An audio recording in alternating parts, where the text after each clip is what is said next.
She grew up during the Great Depression. She enrolled in the Chicago Academy of Fine Arts with the intention of becoming an artist, but destiny had other ideas. She quickly gained recognition for her grace and attractiveness, which led to modeling jobs and subsequently the movie industry. She signed with RKO Pictures in the early 1940s, marking her debut in Hollywood. Hale first played little, uncredited parts, but it soon became apparent that she had a unique quality, a blend of modesty, grace, and quiet power that set her apart.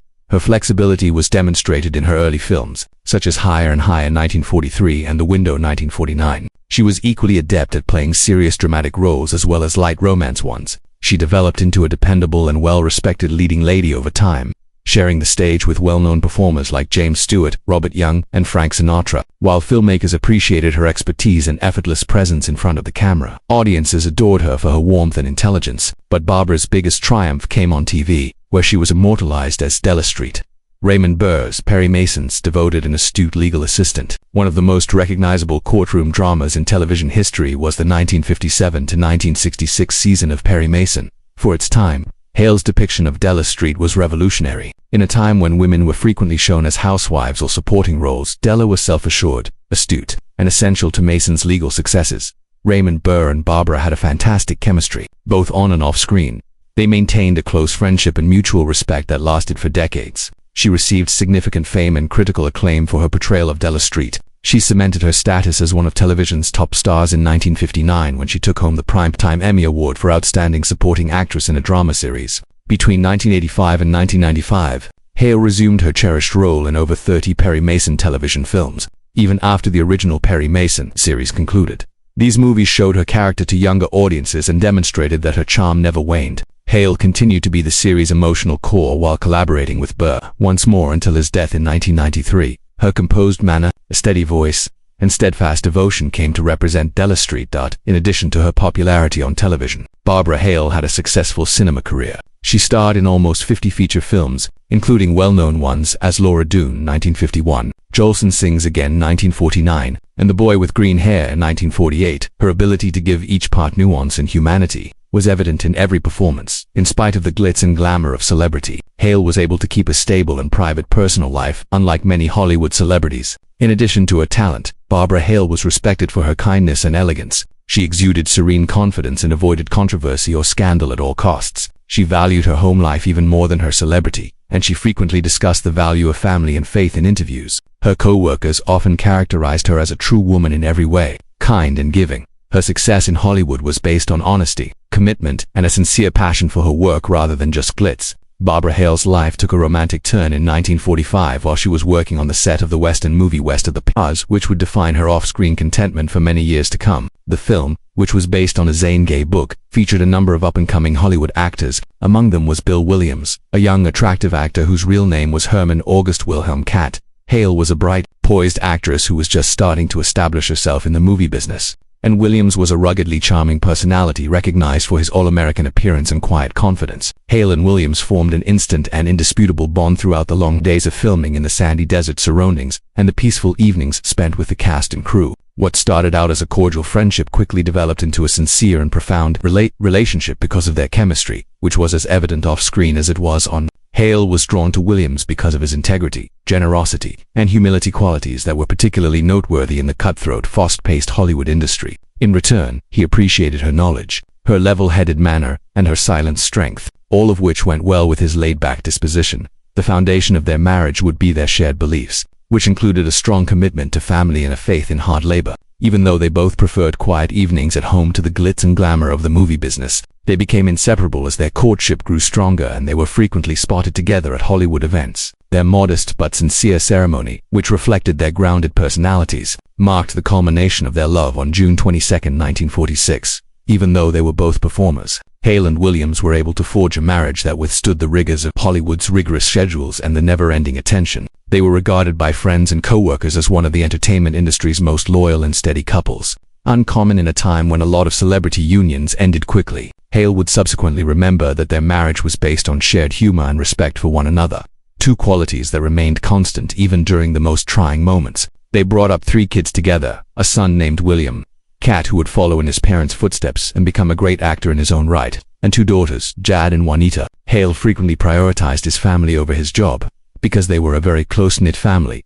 because she felt that being a wife and mother was her greatest duty. She periodically declined roles in order to spend more time with her kids. Their house was a haven of inspiration, warmth, and support. Both Hale and Williams emphasized kindness and humility, while creating an atmosphere that encouraged their kids to pursue their artistic interests. William Catt, their son, would become famous after starring in the popular television series The Greatest American Hero in the 1980s and then co-starring with his mother in the Perry Mason television films, a partnership that demonstrated their close relationship. Hale was incredibly proud of her kids and frequently expressed how fortunate she was to have a family that appreciated storytelling and acting as much as she did. In an industry characterized by ephemeral partnerships, Barbara Hale and Bill Williams' nearly 50-year marriage stands as a tribute to enduring love and shared dedication. They've stayed loyal companions through victories, changes in careers, and personal struggles until Williams' death in 1992, in addition to providing them with happiness. Their friendship, religion, and respect for one another made them an inspiration for enduring love in Hollywood, a tale of love that was full of grace, courage, and unshakable loyalty, much like Barbara Hale herself. As Raymond Burr's devoted secretary Della Street, Barbara Hale was revered for decades on television for her composure and intelligence. Millions were enthralled by their on-screen chemistry, which led to one of the longest-running collaborations in television history. However, there were rumors of a close and complex friendship going on behind the scenes, one that might have had greater significance than the general public ever realized. Based on a note Barbara allegedly left behind before she passed away in 2017, many have re-examined the relationship between Hale and Burr after discovering this note among her personal items, implying that it extended well beyond the television cameras. Barbara Hale has never discussed her personal life in public and hardly ever agreed to interviews that probed her feelings or interpersonal connections, but she finally shared thoughts she had long suppressed from the world in the message she left. She wrote, "Raymond was my rock. When I doubted myself, he believed in me, and when I was unsure, he gave me strength." A glimpse of a relationship firmly based on affection and respect for one another was provided by those words. Hale and Burr had collaborated for almost 40 years, from the first Perry Mason television series, which ran from 1957 to 1966, to the television films that brought the actors back together beginning in the 1980s. They remained together despite change, loss, and time. Despite his dominating presence and gravity, Raymond Burr was a private individual who the media frequently misinterpreted. According to Hale's letter, the two had a mutual understanding that only they could fully understand. Barbara observed that Ray had a kind heart, kindness, humor, and a profound sense of loneliness were hidden behind his strong voice and the passion of his performances.